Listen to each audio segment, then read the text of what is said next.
Hello बच्चों, आज हम लोग मराठी सुगम भारती इयत्ता 8वी का लेसन नंबर 4 सावलीतून जा आणि सावलीतून ये इसके क्वेश्चन एंड आंसर स्टडी करेंगे। प्रश्न 1, तुलना करा, कंपेयर कीजिए अवि और रवि। अवि और रवि को कंपेयर करना है तो अवि में हम लोग फर्स्ट पॉइंट लिखेंगे खूब आलसी यानी बहुत लेज़ी था। दूसरा, मस्त लोढ़ने यानी इधर उधर बस फिरता रहता था मस्त। तीसरा, उशीरा उठने बहुत देर से उठता था। चौथा, काम चुकार यानी बहुत कामचोर था।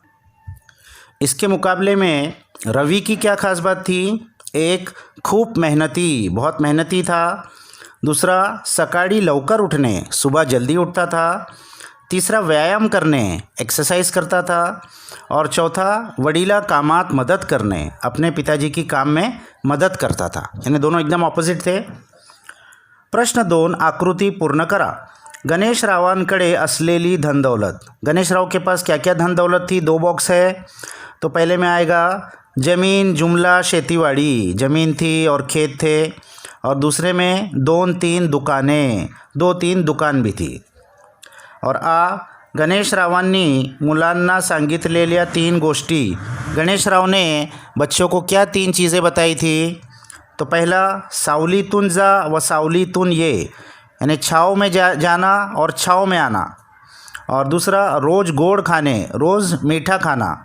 और तीसरा, आजूबाजूच्या प्रत्येक गावात एक घर बांधने, आजू बाजू के हर गांव में एक एक घर बनाना। प्रश्न 3, कारणे शोधा, गिव रिझन।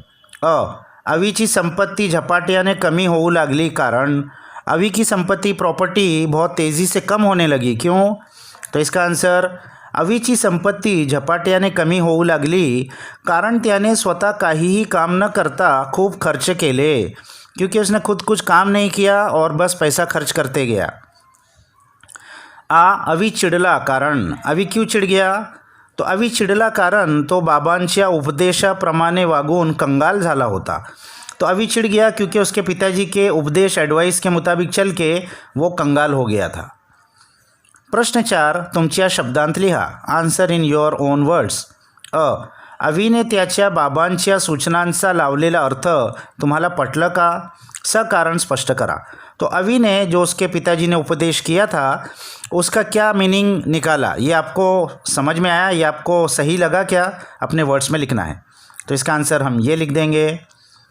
तो अवी ने सब गलत मीनिंग निकाला था, हमने देखा लेसन में, उसी को हम एक्सप्लेन करके यहाँ लिख देंगे। तुम्हाला जाणवलेले रवि गुण लिहा। अब आपको रवि के क्या गुण, क्या क्वालिटीज़ समझ में आए वो लिखिए। तो ये इसका आंसर हम ये लिख देंगे। रवि की सब अच्छी अच्छी क्वालिटीज़ थी, वो सब हम यहाँ पर लिख देंगे डिटेल में।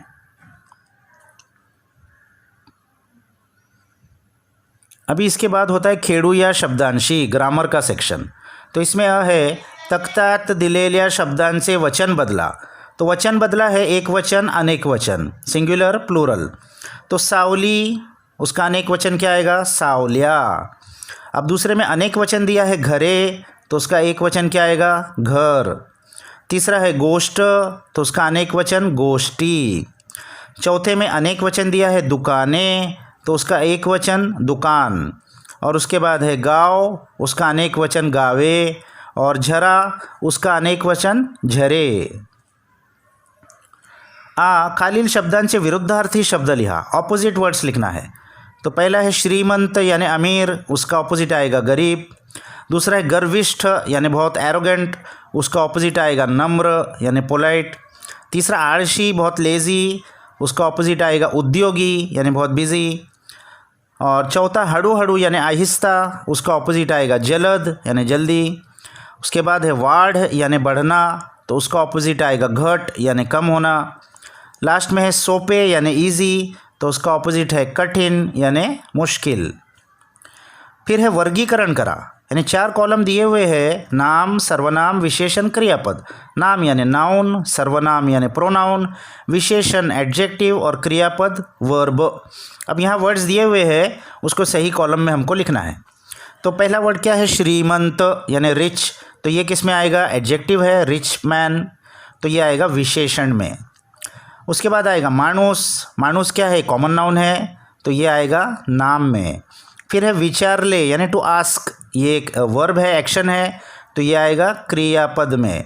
उसके बाद है मी, तो मी एक प्रोनाउन है, तो ये आ जाएगा सर्वनाम में। उसके बाद है बसने, बैठना, ये एक एक्शन है, तो वर्ब है, तो ये आ जाएगा क्रियापद में। उसके बाद है फूले, फ्लावर्स, तो ये कॉमन नाउन है, तो ये आ जाएगा नाम में। उसके बाद है ती, तो ये एक प्रोनाउन है, ये आ जाएगा सर्वनाम में। और लास्ट में है छोटी, तो छोटी एक एडजेक्टिव है, छोटी मुलगी, तो ये आ जाएगा विशेषण में। तो यहाँ ये क्वेश्चन आंसर्स ख़त्म हो गए बच्चों, इसको अच्छे से अपने बुक्स में लिख लो। नेक्स्ट वीडियो तक बाय बाय।